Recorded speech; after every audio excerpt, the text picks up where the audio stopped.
आप सभी का हमारे YouTube चैनल में स्वागत है। शिव पुराण में आज हम जानेंगे भगवान शिव के विवाह के बारे में। पार्वती अपने तप को पूर्ण होते देखकर घर लौट आई और अपने माता पिता से सारा वृतांत कह सुनाया।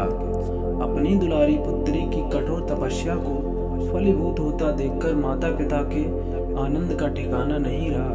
उधर शंकर जी ने सप्त ऋषियों को विवाह का प्रस्ताव लेकर हिमालय के पास भेजा और इस प्रकार विवाह की शुभ तिथि निश्चित हुई।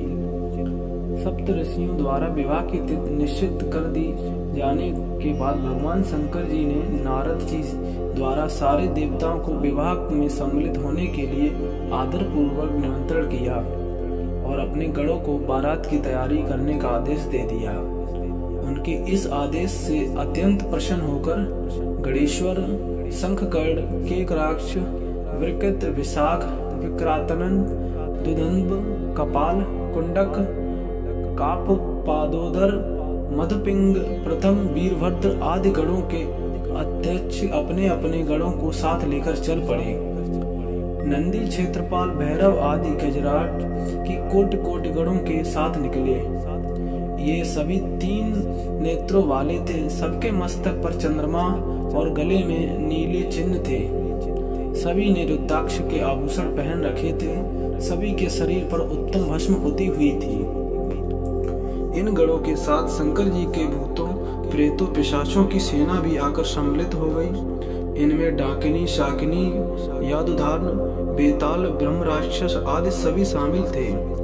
इन सभी के रूप, रंग, आकार, प्रकार, चेष्टाएं, वेशभूषा, हाव भाव आदि सभी कुछ अत्यंत विचित्र थे। किसी के मुख नहीं था और किसी के बहुत से मुख थे। कोई बिना हाथ पैर के ही था तो कोई बहुत सारे हाथ पैर वाला था। किसी के बहुत सी आंखें थीं और किसी के पास एक भी आंख नहीं थी। किसी का मुख गधे की तरह, किसी का सियार की तरह, किसी का कुत्ते की तरह था। उन सबने अपने अंगों में ताजा खून लगा रखा था। कोई अत्यंत पवित्र और कोई अत्यंत विषम तथा अपवित्र गणेश वेद धारित किए हुए थे। उनका आभूषण बड़े ही डरावने थे। उन्होंने अपने हाथ में नर कपाल ले रखा था। वे सब अपनी तरंग में मस्त होकर नाचते गाते और मौज उड़ाते हुए महादेव शंकर जी के चारों ओर एकत्रित हो गए।